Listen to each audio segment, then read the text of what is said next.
जय मसीह। यो good Friday असल शुक्रबारको सबैलाई ख्रिस्टको न्यानो नाममा जय मसीह। आउनुहोस्, आज हामी गुड फ्राइडेको बारेमा वचन हेर्नेछौँ र वचनलाई हेर्नुभन्दा अगाडि छोटो प्रार्थना गरौँ। स्वर्गीय पिता, हामी तपाईँलाई धन्यवाद दिन्छौँ। यो सुन्दर समय फेरि पनि हामी तपाईँको वचनको वरिपरि भेला भएका छौँ। हामी सुन्ने र सुनाउने दुवैको साथमा तपाईँको पवित्र आत्माद्वारा हाम्रो साथमा रहनुहोस्। हे परम प्रभु, मेरा चट्टान, मेरा उद्धारक, मेरा मुखका शब्द र मेरो हृदयको ध्यान तपाईँको दृष्टिमा ग्रहण योग्य हुन्। यसो ख्रिस्टको उच्च अनि पवित्र नाममा आमेन। प्रियहरू, आजको गुड फ्राइडेको दिन त्यो भएकाले गर्दाखेरि मैले आजको शीर्षक अचम्मको क्रुस लिएको छु। अचम्मको क्रुस। क्रुस आजको जमानामा एउटा फेसन भएको छ। कसैले गलामा लकेट बनाएर लगाएका हुन्छन्, कसैले मुन्द्रा बनाएर लगाएका हुन्छन्, कसैले हातमा खोपेका हुन्छन्, कसैले गलामा खोपेका हुन्छन्। एक जमाना थियो प्रियहरू, मैले पनि क्रुसको लकेट मलाई मानिसहरूले इसाई भनेर चिनुन् भन्ने हिसाबमा लगाउने गर्दथे। तर मलाई क्रुसको वास्तविकता थाहा थिएन त्यस अवस्थामा। अहिले आएर बिस्तारै बुझ्दैछु। प्राचीन पाना पल्टाएर हेर्दाखेरि रोमी साम्राज्यमा पापी, बलात्कारी, हत्यारा जस्ता अपराधीहरूलाई हात र खुट्टामा काँटी ठोकेर क्रुसमा झुन्ड्याएर सजाय दिने गरिन्थ्यो, मृत्युदण्ड दिने गरिन्थ्यो।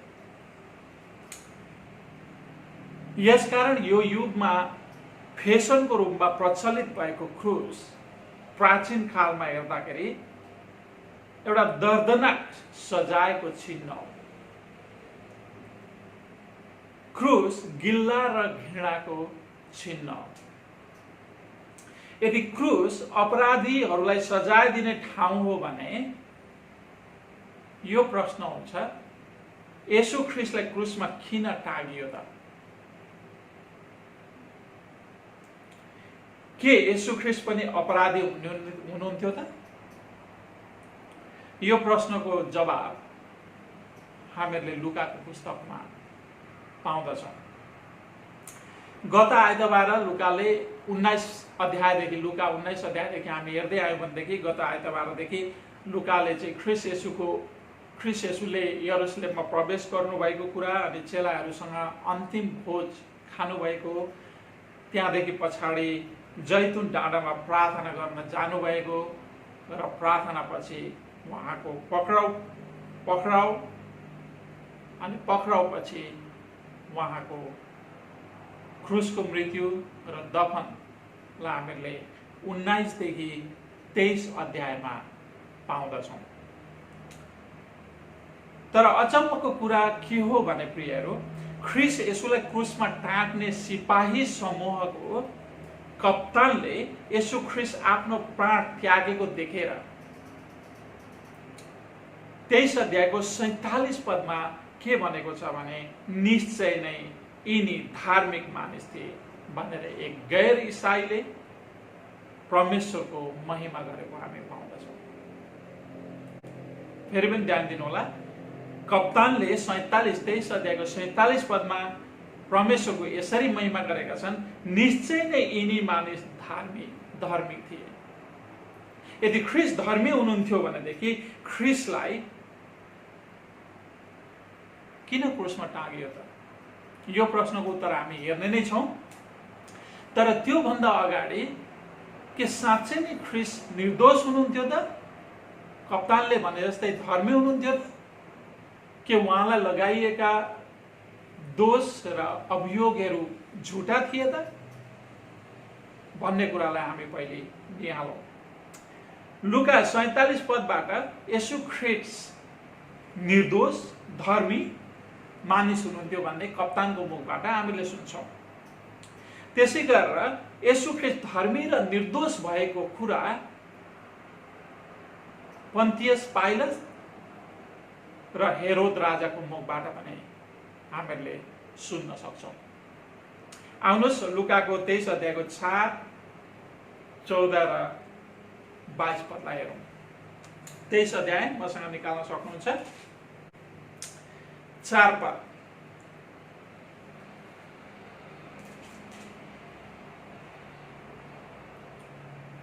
तब पिलातसले मुख्य पुजारीहरू र भिडहरूलाई भने, म यी मानिसमा केही दोष भेट्टाउँदिन। यस समय ख्रिस्ट येशू पिलातसको अगाडि हुनुहुन्छ। उहाँलाई पक्राउ गरिसकिएको छ र पिलातसको अगाडि ल्याइएको छ। अनि त्यसै गरेर 14 पदलाई हेर्नुहोस्। 14 पदमा उनले तिनीहरूलाई भने, पिलातसले फेरि पनि तिनीहरूलाई भने, तिमीहरूले मानिसहरू भट्काउने भने यिनलाई मेरो सामु ल्यायो। तिमीहरूकै सामुन्ने खेरकार गर्दा तिमीहरूले यिनमाथि लगाएका अभियोग दोषी भेट्टाइएन। 15 पद। हेरोदले पनि दोषी भेट्टाएनन्, किनभने तिनले यिनलाई हामी कहाँ नै फर्काइदिए। अब हेर, यिनले मृत्युदण्ड पाउने योग्यको कुनै काम गरेका छैन, यसकारण म यिनलाई सजाय गरेर छोडिदिन्छु। 22 पदलाई पनि हेर्नुहोस्। 20 पददेखि नै हेरौँ। येशूलाई छोडिदिने इच्छा गरेर पिलातसले फेरि तिनीहरूलाई सम्झाए, तर तिनीहरू यसो भन्दै चिच्याइरहे, क्रुसमा टाग्नुहोस्, त्यसलाई क्रुसमा टाग्नुहोस्। अनि तिनले तेस्रो पल्ट तिनीहरूलाई भने, किन? यी मानिसले के खराबी गरेका छन् र? मैले त यिनलाई मृत्युदण्ड दिने कुनै कारण भेट्टाइन, यसकारण म यिनलाई सजाय गरेर छोडिदिन्छु। 23 पद। तर तिनीहरूले ठुलो स्वरले कराउँदै उहाँलाई क्रुसमा टाङ्नै पर्छ भन्ने माग गर्न लागे र तिनीहरूले चित्कार सफल भयो। परमेश्वरले आफ्नो सेवाकाय सुरु भएदेखि नै उहाँले के भन्नुभएको छ भनेदेखि हामीहरूले लुकाको 9 अध्यायमा हेर्न सक्छौँ। 9 अध्यायमा यसरी लेखिएको छ। 9 अध्यायको 22 पद।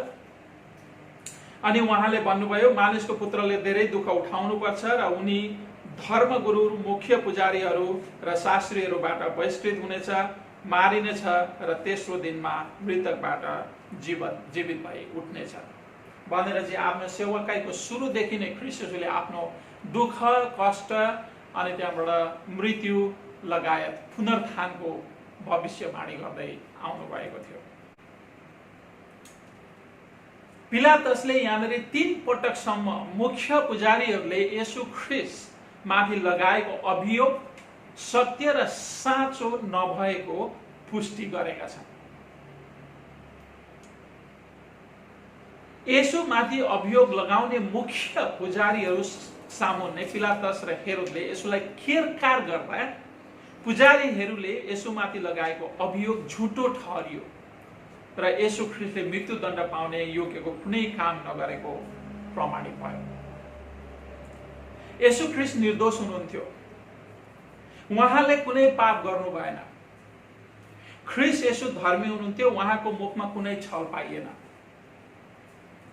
येशू ख्रीष्टले मृत्युदण्ड पाउने कुनै काम गर्नु भएन, तर पनि येशूलाई क्रुसमा झुन्ड्याएर मृत्युदण्ड दियो। एउटा निर्दोष धर्मी मानिसलाई क्रुसमा झुन्ड्याएर मृत्युदण्ड दियो। पिलातस, हेरोद राजा दुवैले भरपूर प्रयास गरे धर्मी र निर्दोष येशूलाई मृत्युदण्डबाट बचाउन। 3 पटक उनीहरूले येशू निर्दोष भएको कुरा प्रमाणित गरेका छन्, तर पनि मृत्युदण्डबाट स्वतन्त्र गर्न सकेनन्। ख्रीष्ट कल्वरीको क्रुसमा मर्नुभयो। अब प्रश्न यो प्रियहरू, किन पिलातस र हेरोद राजाले धर्मी निर्दोष येशूलाई क्रुसमा झुन्ड्याएर मृत्युदण्ड दिनबाट बचाउन सकेन? पिलातस र हेरोद राजा भएर पनि निर्दोष येशूलाई किन दण्डबाट स्वतन्त्र गर्न सकेन?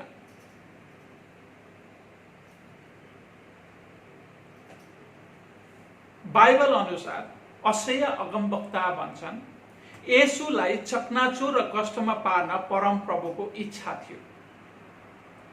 यसकारण येशूलाई क्रुसमा मृत्युदण्ड दिने परमप्रभुको योजना भएको कारण उहाँको क्रुसको मृत्युदण्डलाई पिलातस र हेरोदले दुवैले रोक्न सकेन।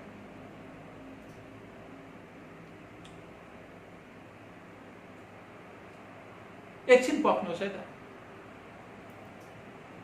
बाइबलमा भनिएको छ परमेश्वर येशू परमेश्वरका पुत्र हुनुहुन्छ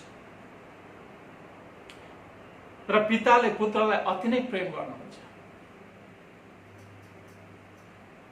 फेरि कसरी एउटा पिताले, एउटा प्रेमिलो पिताले पुत्रसँग त्यस्तो दयनीय व्यवहार गर्न सक्नुहुन्छ त? अथवा किन उहाँले दयनीय व्यवहार गर्ने योजना राख्नुभयो? किन उहाँलाई कष्टमा पार्ने योजना राख्नुभयो? किन उहाँलाई क्रुसमा दण्ड दिने योजना तयार गर्नुभयो? परमेश्वरले आफ्नो पुत्रलाई क्रुसमा तपाईँ र मेरो लागि चकनाचुर पार्नुभयो भनेर असैयाले भन्दछन्। असैया अगमवक्ता 53 अध्यायमा स्पष्ट रूपमा भनिएको छ, ख्रिसलाई चकनाचुर पार्ने योजना परमेश्वरले तपाईँ र मलाई बचाउन गर्नुभएको थियो भनेर 700 वर्ष अगाडि अगमवाणी गरेका थिए। यदि परमेश्वर पिताले आफ्नो पुत्रलाई क्रुसको सजाय दिनुहुन्न थियो भने सायद त्यो सजायको भागीदार तपाईँ र म हुनुपर्ने थियो। सायद होइन, पक्का तपाईँ र म क्रुसको कष्ट र दुःख अथवा सजाय, परमेश्वरबाट आउने सजायको भागीदार हुनुपर्ने थियो। त्यसैले जुन क्रुसमा ख्रिस्टले दुःख र कष्ट भोग्नुभयो प्रियहरू, त्यो दुःख र कष्ट आफ्नो लागि थिएन, किनकि उहाँ धर्मी हुनुहुन्थ्यो, उहाँ निर्दोष हुनुहुन्थ्यो, उहाँले कुनै पनि मृत्युदण्ड पाउने काम गर्नुभएको थिएन।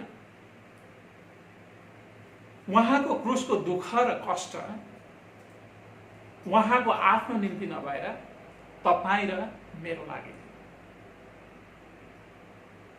मेरो र तपाईको पाप र अपराधको सजायबाट तपाईँ र मलाई बचाउन हाम्रा अपराध अधर्महरू आफ्नो पुत्रमा परमेश्वर पिताले खन्याउनु भयो। तपाईँ र म माथि आइपर्ने परमेश्वरको पवित्र क्रोध आफ्नो पुत्रमा खन्याउनु। असैया 53 को 4 देखि 6 पदमा यसरी लेखिएको छ। आउनुहोस् मसँग पढौँ। असैया 53 अध्यायको 4 देखि 6।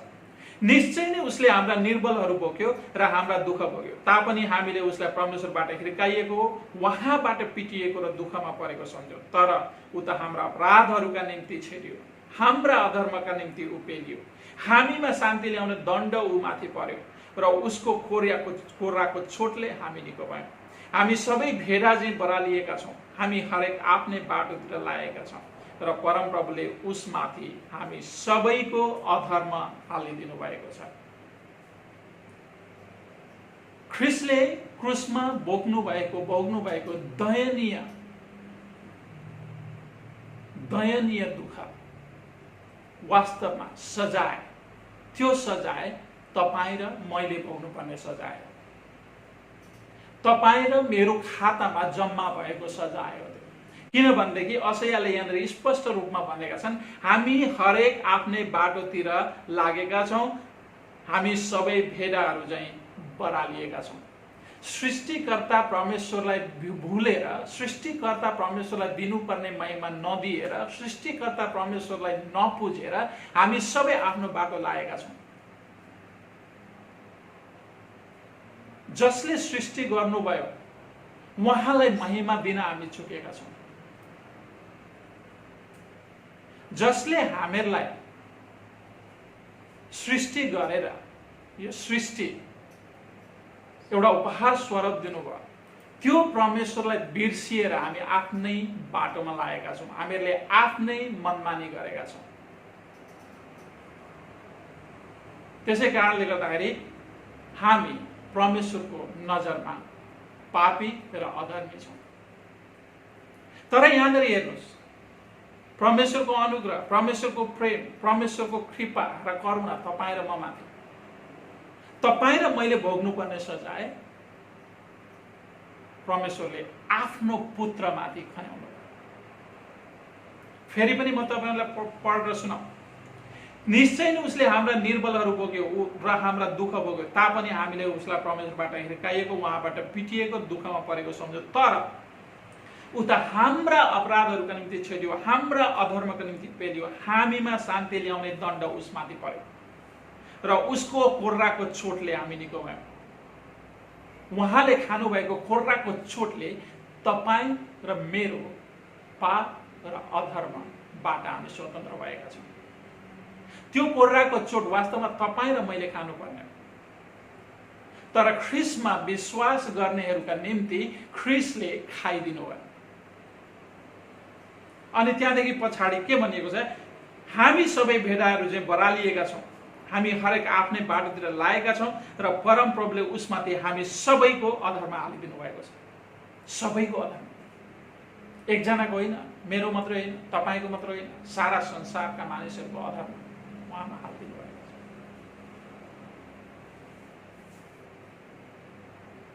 त्यसै कारणले गर्दाखेरि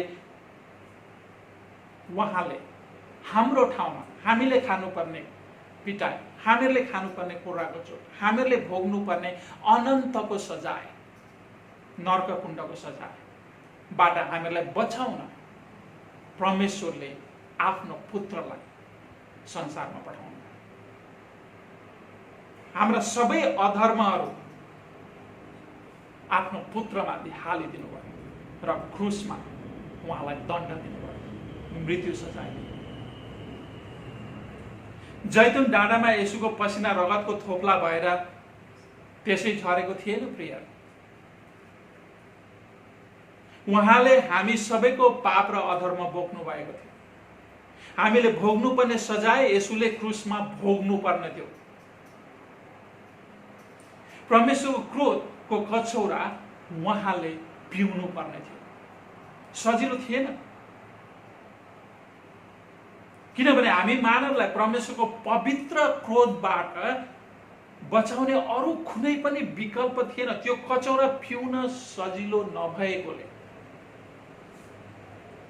लुका 22 अध्यायको 39 देखि 44 पदमा हामीले हेर्यौं भनेदेखि परमेश्वर ख्रीष्ट येशूले प्रार्थना गर्नुभएछ पितालाई, हे पिता, तपाईको इच्छा भए यो कचौरा मबाट हटाइदिनुहोस्। यो कचौरा मबाट हटाइ। हुन त परमेश्वरलाई असम्भव केही पनि थिएन, तर मानिसलाई बचाउने एउटै मात्रै, मानिसलाई उद्धार दिने एउटै मात्रै, मानिसलाई मुक्ति दिने एउटै मात्रै विकल्प थियो। ख्रीष्ट येशूले कचौरा पिउनै पर्ने थियो, अरू कुनै विकल्प थिएन। उहाँले भन्नुभएछ, हे पिता, तपाईको इच्छा भए यो कचौरा मबाट हटाइदिनुहोस्। उहाँ मानिस हुनुहुन्थ्यो, पूर्ण मानिस हुनुहुन्थ्यो, पूर्ण परमेश्वर हुनुहुन्थ्यो, तर त्यस अवस्थामा उहाँ पूर्ण मानिस शरीरमा हुनुहुन्थ्यो र त्यो परमेश्वरको क्रोध भरिएको कचौरा उहाँलाई थाहा थियो त्यसमा कस्तो कष्ट छ भनेर, कति दुःख छ भनेर। त्यसै कारणले गर्दा लुकाले के भन्छन्, प्रार्थना गर्दा उहाँको पसिना पनि रगतको थोप्ला भएर झरेको थियो भनेर लुकाले भनेका छन्।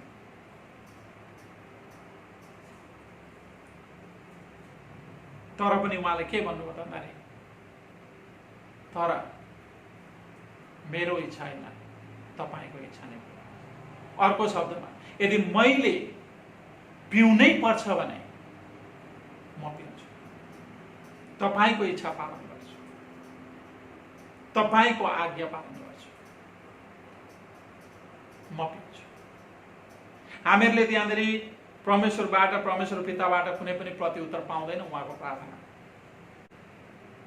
किनकि मलाई र तपाईलाई उहाँको आफ्नो जल्दो क्रोधबाट उद्धार गर्ने अरू कुनै विकल्प थिएन।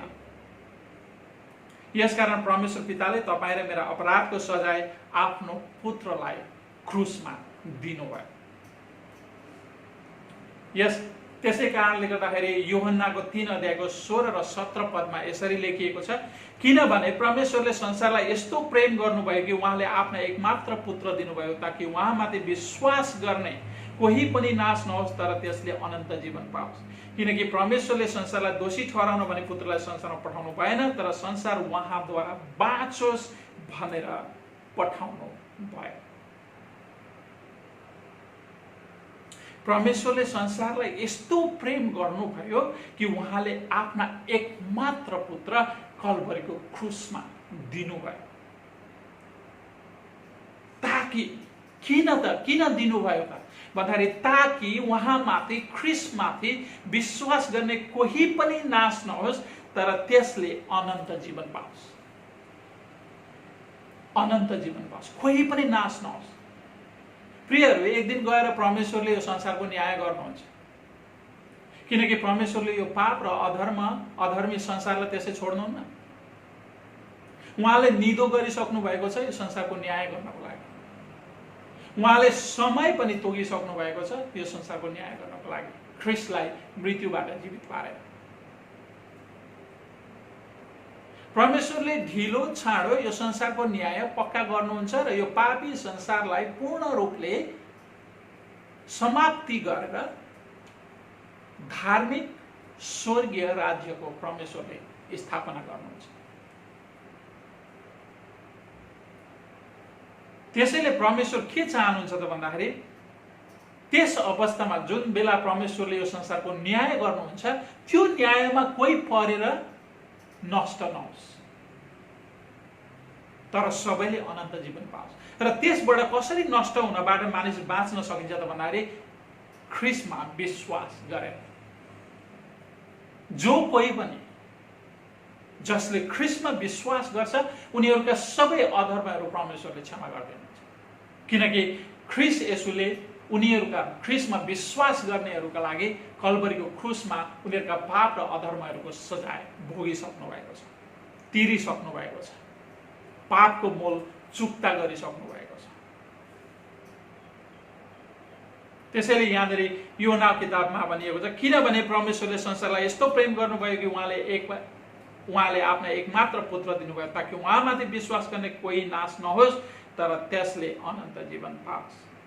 किनकि परमेश्वरले संसारलाई दोषी ठहराउन भने पुत्रलाई संसारमा पठाउनु भएन, तर संसार उहाँद्वारा बाँचोस् भनेर पठाउनु भयो। सो परमेश्वरले आफ्नो पुत्रमा हाम्रा अपराधहरू खन्याएर उहाँलाई सजाय दिन योजना तपाईँ र मलाई बचाउनको निम्ति बनाउनु भएको थियो र आफ्नो योजना अनुसार उहाँले आफ्नो पुत्रलाई यस धरतीमा 2000 वर्ष अगाडि पठाउनु भयो।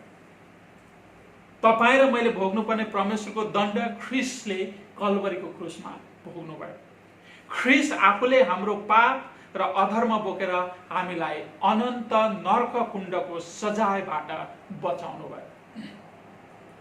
ख्रिस्ट आफू क्रुसमा मरेर हामीलाई अनन्त जीवन दिनुभयो। यसकारण प्रिययो, यो शुक्रबार गुड फ्राइडे बनिन्छ। ख्रिस्टमा विश्वास गर्नेहरूका निम्ति यो साँच्चै नै असल शुक्रबार, किनकि 2000 वर्ष अगाडि ख्रिस्ट येशूले आजको दिन उहाँमा विश्वास गर्नेहरूको फाट कल्भरीको क्रुसमा टाँग्नुभयो। उहाँमा विश्वास गर्नेहरूको सबै अधर्म कल्भरीको क्रुसमा आफूले दुःख र कष्ट भोगेर मोल तिर्नुभयो। त्यसैले यो गुड फ्राइडे उहाँमा विश्वास गर्नेहरूको निम्ति साँच्चै नै असल शुक्रबार, साँच्चै नै गुड फ्राइडे, साँच्चै नै उत्तम शुक्रबार। भन्नुहोस्, तपाईँ सोच्दै हुनुहुन्छ होला ख्रिस्टमा विश्वास गर्नेलाई त यो एउटा असल शुक्रबार रहेछ नि त, अथवा गुड फ्राइडे रहेछ नि त भनेर सोच्दै हुनुहुन्छ होला। पक्नुहोस्, यो असल शुक्रबार अथवा गुड फ्राइडे केवल ख्रिस्टमा विश्वास गर्नेहरूको लागि मात्रै होइन प्रिय। तपाईँले जो मलाई सुन्दै हुनुहुन्छ तपाईँको लागि पनि, किनकि परमेश्वरले संसारलाई प्रेम गर्नुभयो, केवल इसाईहरूलाई मात्रै होइन, संसारलाई। र यो असल शुक्रबार तपाईँको लागि पनि। तपाईले केही पनि गर्नु पर्दैन। तपाईले ख्रीष्ट येशूलाई आफ्नो मुक्तिदाता बनाएर उहाँमा फर्किए पुग्छ। किनकि यो असल शुक्रबार तपाईको लागि पनि असल शुक्रबार। परमेश्वरले तपाईलाई पनि प्रेम गर्नुहुन्छ, तपाईलाई पनि अनन्तको हिंसाबाट बचाउन चाहनुहुन्छ, तपाईलाई पनि नाश हुनबाट बचाउन चाहनुहुन्छ, तपाईले पनि अनन्त जीवन पाएको चाहनुहुन्छ। यसकारण यो शुक्रबार तपाईको लागि पनि असल शुक्रबार। त्यसैले रोमीको किताबमा भनिएको छ, परमेश्वरले हाम्रा निम्ति उहाँको प्रेम यसैमा देखाउनुहुन्छ कि हामी पापी छँदै ख्रीष्ट हाम्रा निम्ति मर्नुभयो। हामी पापी छँदै ख्रीष्ट हाम्रा निम्ति मर्नुभयो। ख्रीष्ट येशूले हाम्रो पापको दण्ड भोगेर मरेको दिन वास्तवमै हामी मानवको लागि असल शुक्रबार हो प्रिय। साँच्चै नै असल शुक्रबार, उत्तम असल शुक्रबार, उत्तम गुड फ्राइडे। यसकारण प्रिय, क्रुस कुनै फेसन होइन, क्रुस तपाईँ र मेरो अनन्त जीवन र उद्धारको एक चिन्ह हो। त्यसैले कोरिन्थीको किताबमा भनिएको छ, क्रुसको सन्देश नष्ट भइरहेकाहरूका निम्ति मूर्खता हो, तर हामी उद्धार पाएकाहरूका निम्ति परमेश्वरको शक्ति हो। परमेश्वरको शक्ति हो। किनकि ख्रीष्टमा विश्वास गर्नेहरूलाई परमेश्वरले उद्धार दिने, मुक्ति दिने प्रतिज्ञा गर्नुभएको छ। र उहाँ धर्मी हुनुहुन्छ, उहाँ सत्य र साँचो परमेश्वर हुनुहुन्छ, विश्वसनीय परमेश्वर हुनुहुन्छ। उहाँले बोल्नुभएका कुरा उहाँले पूरा गर्नुहुन्छ।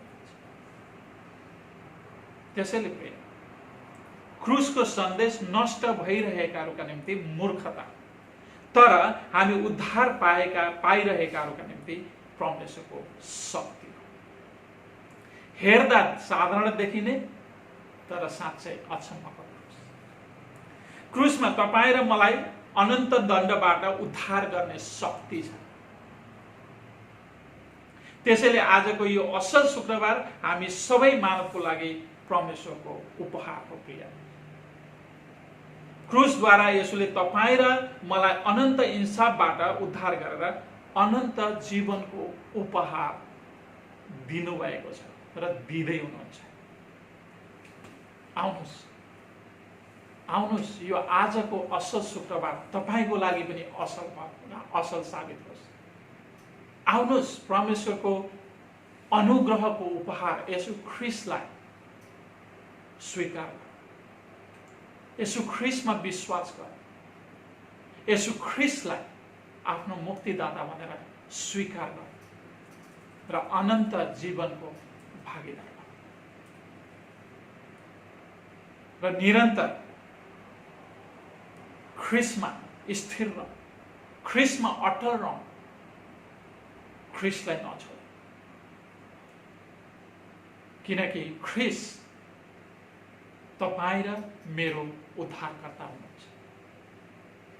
अरु कुनै पनि विकल्प छैन प्रिय। जुन बेला परमेश्वरले संसारको न्याय गर्नुहुन्छ त्यस बेला त्यो न्यायबाट बस्ने अरु कुनै विकल्प छैन। त्यो विकल्प परमेश्वरको त्यो जल्दो क्रोधबाट, त्यो न्यायबाट उद्धार पाउन, मुक्ति पाउन एउटै मात्रै विकल्प हुनुहुन्छ यसो ख्रीष्ट। एउटै मात्रै विकल्प हुनुहुन्छ यसो ख्रीष्ट। त्यसैले प्रिय, परमेश्वर पिताले दिनुभएको सबैभन्दा उत्तम उपहार यसु ख्रीष्ट आजको असल शुक्रबारको दिन उहाँलाई स्वीकार गर्नु र परमेश्वरको उपहार अनन्त जीवनलाई स्वीकार गर्नु र उहाँलाई पाइनु।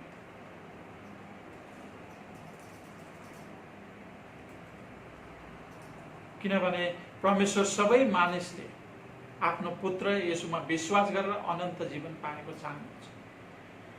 परमेश्वर कुनै पनि मानिस इन्साफमा परेर नाश भएको चाहनुहुन्न।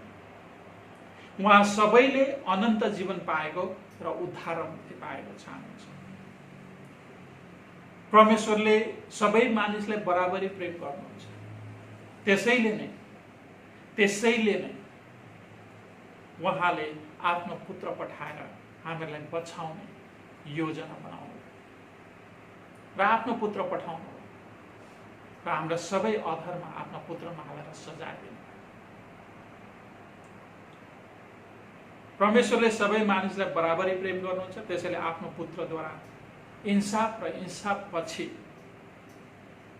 आउने नर्क कुण्डको अनन्तको सजायबाट सबैलाई उद्धार गर्न चाहनुहुन्छ, बचाउन चाहनुहुन्छ। र त्यही बचाउनको निम्ति तपाईँ र मलाई नष्ट हुनदेखि बचाउनको निम्ति नै ख्रीष्ट येशू यो धरतीमा आउनुभयो र कल्वरीको क्रुसमा आज असल शुक्रबारको दिन उहाँ मर्नुभयो। उहाँमा विश्वास गर्ने कोही पनि नाश नहोस्, तर सबैले अनन्त जीवन पाओस् भन्ने उहाँ चाहनुहुन्छ। प्रियहरू, उद्धार र मुक्तिको एकमात्र विकल्प येशू मात्र हुनुहुन्छ। आउनुहोस्, ख्रीष्ट येशूलाई आफ्नो उद्धारकर्ता स्वीकार गरौँ र परमेश्वरले दिनुभएको उद्धार र मुक्तिको उपहार येशूमा विश्वास गरौँ। क्रुसको सन्देश नष्ट भइरहेकाहरूका निम्ति मूर्खता हो, तर हामी उद्धार पाइरहेकाहरूका निम्ति परमेश्वरको शक्ति हो। आउनुहोस् प्रार्थना। स्वर्गीय पिता, हामी तपाईलाई धन्यवाद दिन्छौँ। धन्यवाद छ किनभने तपाईले हामीहरूको न्याय गर्नुपर्ने ठाउँमा तपाईले हामीलाई यति प्रेम गर्नुभयो कि तपाईँ आफ्नो एकमात्र पुत्रलाई दिनुभयो, ताकि हामी कोही पनि नष्ट नहौ, तर सबैले अनन्त जीवन पाऊँ भन्ने तपाईँ चाहनुहुन्छ। किनकि तपाईँ प्रेमिलो, अनुग्रही, कृपालु र करुणामय परमेश्वर हुनुहुन्छ। दयामा प्रशस्त परमेश्वर हुनुहुन्छ। तपाईलाई धन्यवाद छ। धन्यवाद छ यो उपहार स्वरूप ख्रीष्ट येशू हाम्रो निम्ति पठाउनु भयो। धन्यवाद छ हामीलाई अनन्त जीवन दिनुभयो। धन्यवाद छ हाम्रा सबै पाप र अधर्म कल्वरीको क्रुसमा ख्रीष्ट येशूद्वारा तिरिदिनु भयो।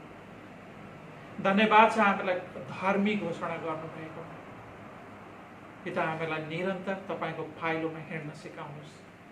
ख्रीष्ट येशूलाई नछोडिकन उहाँको पछि लाग्न सहयोग गर्नुहोस् पवित्र आत्माद्वारा, र निरन्तर विश्वासमा अटल र स्थिर रहेर हामीलाई अघि बढ्न सहयोग गर्नुहोस्। तपाईलाई धन्यवाद। सबै बिन्ती प्रार्थना हामी तपाईको चरणमा तपाईको पुत्र येशू ख्रीष्टद्वारा गर्दछौँ। येशू ख्रीष्टको उच्च अनि पवित्र नाम। आमेन।